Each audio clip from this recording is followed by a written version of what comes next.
Hey Claire. Hi Zoe, how are you? Good, how are you? Good, thank you. Great column today, as always. Thank you. So what I wrote about today was something called woke washing, which is where corporations buy virtue via massaging their ESG scores.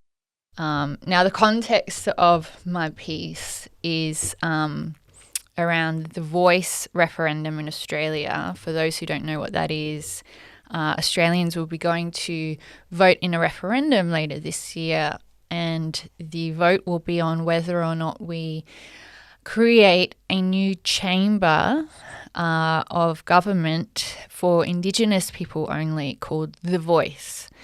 And polls show that support for the yes vote is declining. It's less than half now. And however, all of Australia's major corporations, sporting bodies, the unions, most of academia, most of the media, and the current government are all in support of the yes vote. So there's this really interesting situation that has arisen where the elites in our society have all taken one position, whereas the population is much more undecided. And I think it's a really stark example of how, elite opinion is not in alignment with the mainstream, at least in this country. And in your article on that issue. Yeah. In your article you talk about, you relate it to people buying indulgences. Indulgences? Yeah. From the church. Yeah. For their sins. Yeah. I mean, I'm not a medieval scholar, but I spent some time reading about Martin Luther a couple of years ago. And one thing that Martin Luther revolted against or protested against in the early 1500s was the sale of indulgences. So Vatican papal authorities sold certificates of virtue to wealthy individuals such as kings or princes or feudal lords in the Middle Ages. And so you could be a feudal lord who is very sinful. An example would be someone like Henry VIII. So he was famous for having feasts and parties, and he was a famous adulterer, and he had all of these wives. But he would offset his sin by buying indulgences from the church. And so I compared this to the practice of our biggest corporations basically buying virtue through ESG scores. And so the mechanism by which that is done is through, there's a whole body of non-profit organisations who rate companies according to how progressive they are. So an example is the Australian Equality Workplace Index. That's some kind of non-profit organisation that is staffed with, arts graduates or gender studies graduates from university, right? But they rate organisations on how much they promote equality in their workplace.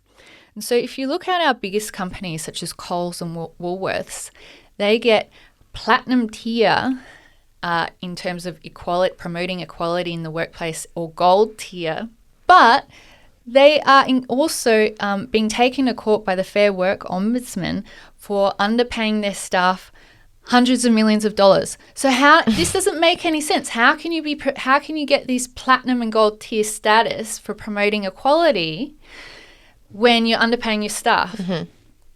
The reason they get this status is because they offer people things like paid sex change holidays. So if you work for Coles or Woolworths and you want to change your gender, you can take 4 weeks of paid leave, or maybe it's 2 weeks, I don't know. It differs by a couple of weeks between the companies.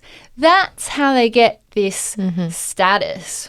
Or like pronoun badges or things like that. And so to me, it's a scam. If you're a company, if you're a business, the way you demonstrate virtue is by paying your staff fairly, treating them well, and delivering a high-quality product for reasonable prices. Mm-hmm. That's how you demonstrate virtue if you're a business operating in the capitalist system.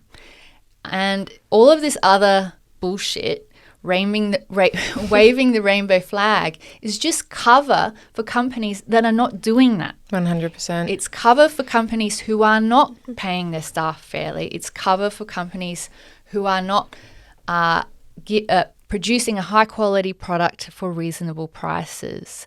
And so that was the thesis of my article today. And a term that has been used to describe this practice is wokewashing, which I think is a nifty term. I hadn't heard of it until this week when I started researching this issue. How does it differentiate from pinkwashing, which I thought was all about gay rights as well, and like... Yeah, well, and then there's greenwashing. Mm-hmm. I think the terms are just used to describe the process of organisations, or even in some instances, entire countries sort of promoting a facade or promoting cosmetic changes that don't really go beyond the surface level. Yeah. So, like a company, like in Australia, we have mining companies. Rio Tinto, for example, they've given a $2 million pledge to the Voice campaign. They have, because they've matched BHP. They've given a $2 million pledge to the Voice campaign, but a couple of years ago they were blowing up sacred Aboriginal sites. Yeah. So it's with one hand they're causing this destruction, mm-hmm. but with the other hand they're offering a little. Mm-hmm. Payment. Yeah. And so it's that kind of cosmetic PR mm-hmm. kind of facade that washes away the sins that are actually really going on. Yeah, because in the end it's just they're profit driven. Yeah. Saying yes to the Yes campaign is just a profit thing as well for them, I believe. Well, I don't know if it's about profits, but I think it's certainly about juicing up their ESG score. And so this is an issue that hasn't really reached the mainstream, I don't think. So ESG stands for environmental, social, and governance goals. And these, I think, started with good intentions. A couple of decades ago, they come from the United Nations Sustainable Development Goals.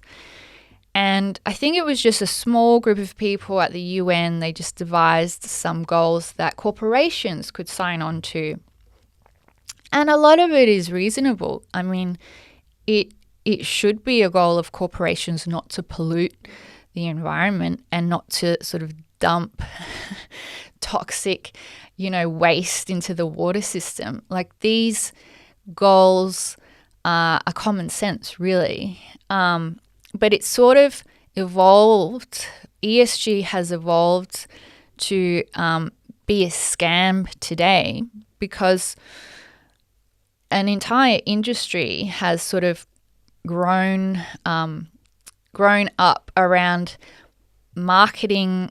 So there's a whole cottage industry of consulting agencies and NGOs whose entire business is to help corporations boost their ESG scores through cosmetic changes. They don't actually do anything real in the real world, like sex change holidays. Speaking of. Yeah. So it's one of these things that starts with good intentions but has just turned into a giant scam. And the reason why it's a scam is because there's no standard definition of what ESG actually means. It means different things to different people. Like, to one person, having pronoun badges is a legitimate social cause that companies need to be engaged in. To another person, having decent maternity leave. It's like, well, you're comparing apples to oranges. There's no standard definition for what these things actually are and what they mean. And And because there's no standard definitions, there's no standard metrics that companies can work towards. And you've just got all of these rent seekers, these NGOs, these consultants, just helping implement these fake, cosmetic, superficial programs. I mean, don't get me wrong. I do think corporations need to be responsible citizens in the world. I do think I think they shouldn't pollute. I think they should try and reduce emissions where they can. I think corporations need to offer things like maternity leave and, have support for staff who are perhaps LGBT and so on. But this is common sense. Yeah. We don't need an entire industry around it for marketing purposes. Mm-hmm. And are any big corporations for the No campaign? Do you know? Well, publicly? out of the top 20 companies on Australia's stock exchange, I think 18 are for the Yes campaign. Wow. One company has sided with the No, and one is undecided. I don't know which company is with the No vote. And I mean, I'm thinking that's not representative of the population. Yeah. And why are they making it public? Like, it doesn't seem obvious to me why they would make it public aside from profit, like showing we're a really good company, we're voting yes, we're for the Yes campaign. They don't have to declare their allegiance, do they? In the old days, companies would stay out of politics. And for good reason, because you don't want to alienate a potential customer. And today, however, because of ESG, companies are promoting these progressive political causes, and it is to boost their ESG scores. So there are ratings agencies that will look at BHP and Rio Tinto and say, oh, well, you're blowing up Aboriginal heritage sites, but you've pledged $2 million for The Voice, therefore we'll bump up your score. Yeah. And so it's done for this cynical reason. And the reason why ESG scores are important is because the rating agencies give a rating of a score, and then that score determines how much our superannuation funds invest in the company. So it is it is important for companies to have these scores, not to have low scores on these metrics, because it determines how much money they're able to get through investment and that type of thing. So it is important. Like it does damage their share price if they don't get that rubber stamp from the ratings agencies. Yeah. And in the end, it's not like us as consumers can choose not to buy Rio Tinto or, well, you probably can, but you'd be missing out on a lot of work. Some pretty valuable stock. Yeah. Yeah. And, they just affect everything, It's hard to not, do business with them really in Australia.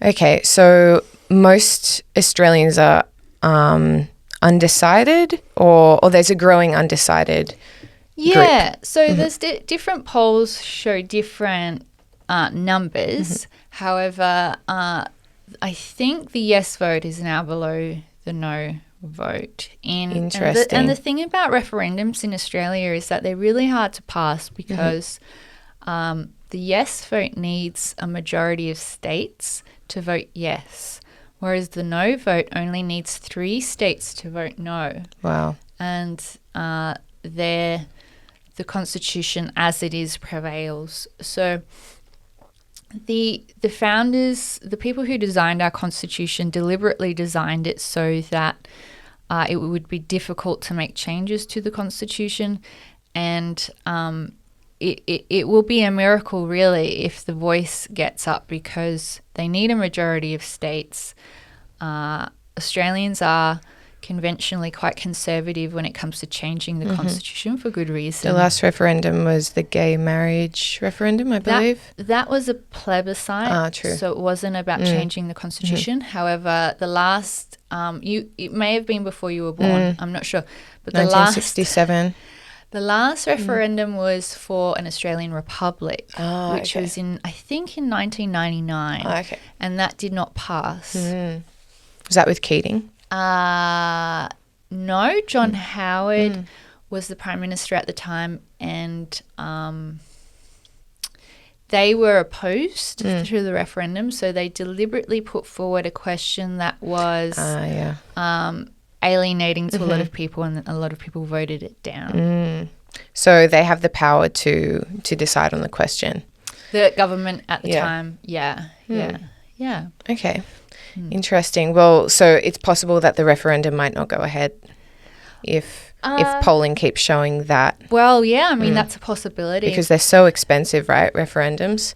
So if they have no chance of passing, I suppose.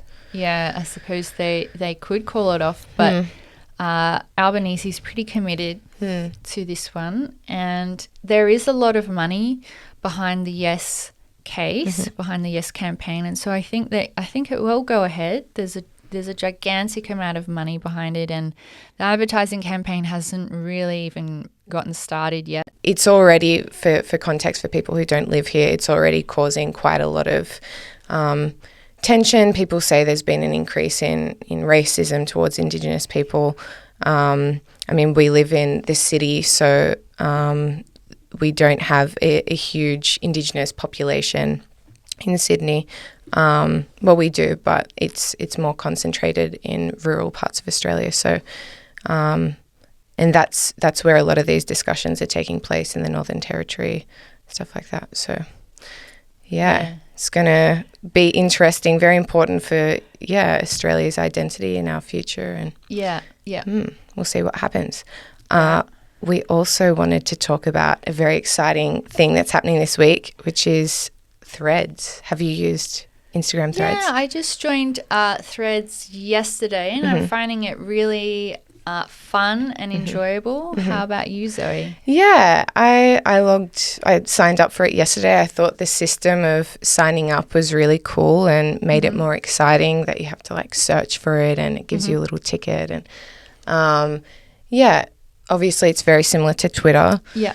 But I like that no one's anonymous so far. I know everyone who's on there.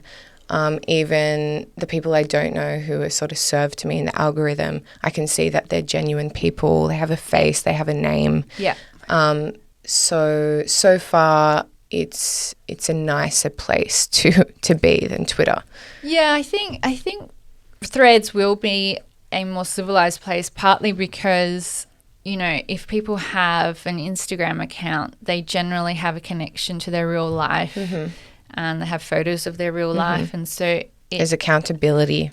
Yeah, it forces people to be a little bit more friendly and civil if it's their interactions on Threads are connected to their real life. And I honestly think Zuckerberg must have some algorithmic wizardry up his sleeve, because as soon as I joined, it was lively. My feed was lively, full of jokes and interesting posts. I don't know how he does it, but when I've signed up to other social media platforms, it's usually a ghost town. I mean, obviously there's a network effect because people are already on Instagram, and that network effect has just been transferred to this new app. But I think there's some other wizardry going on. They just must have the best understanding of how to get algorithmic engagement in the world. Okay. And I think it's far superior to Twitter. And Twitter is just, something went wrong in the original design of Twitter and the ongoing maintenance and execution of Twitter. Something went wrong where the platform started to reward basically psychopaths, and they became the power users of the platform. And normal people are just put off by it.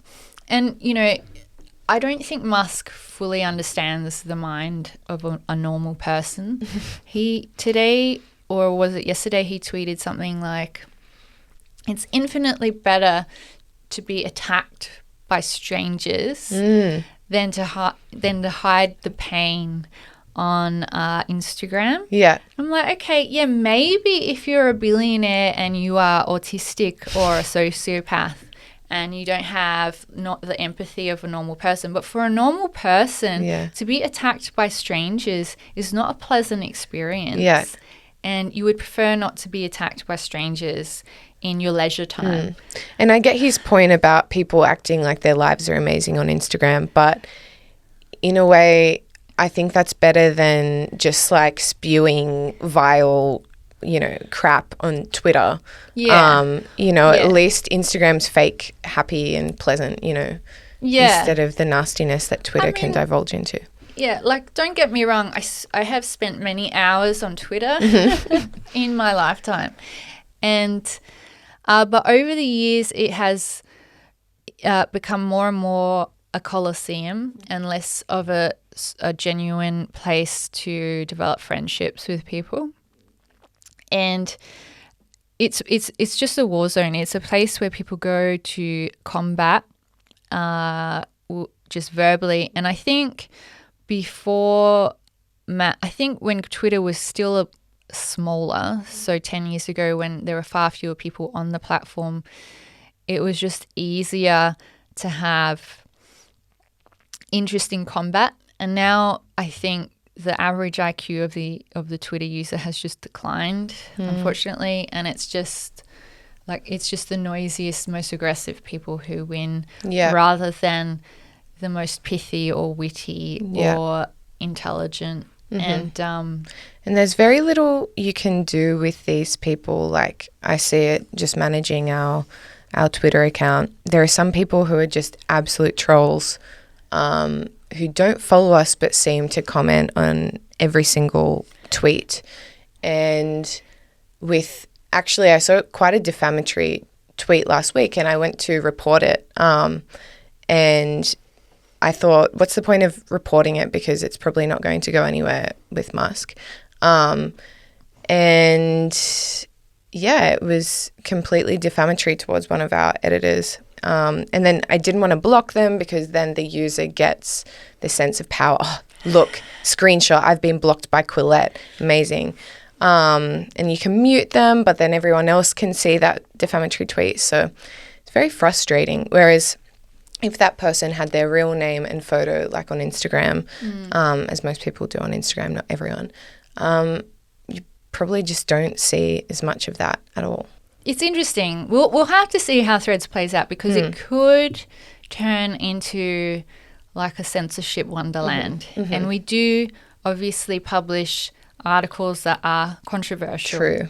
And we're already pretty much banned from advertising on Meta, so... Yeah, and, Zuck's not our best friend. Yeah. We are adult content on Instagram, and that's not because we post hot pictures, although we post them as well. But, exactly, on our personal accounts. Yeah, but it's because we publish articles that are, to the right of Bernie Sanders, basically.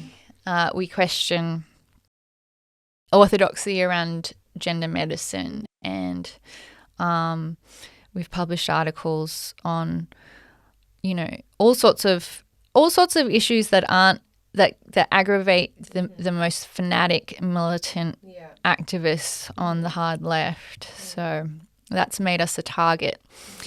I thought it was interesting when you tried to run an ad on, was it Reddit? And you got our ad was flagged for promoting hateful content. Yeah, it always is. They're constantly just being reported. It was just a photo of me. Yeah. My face was promoting hateful content. Yeah, with one of your quotes.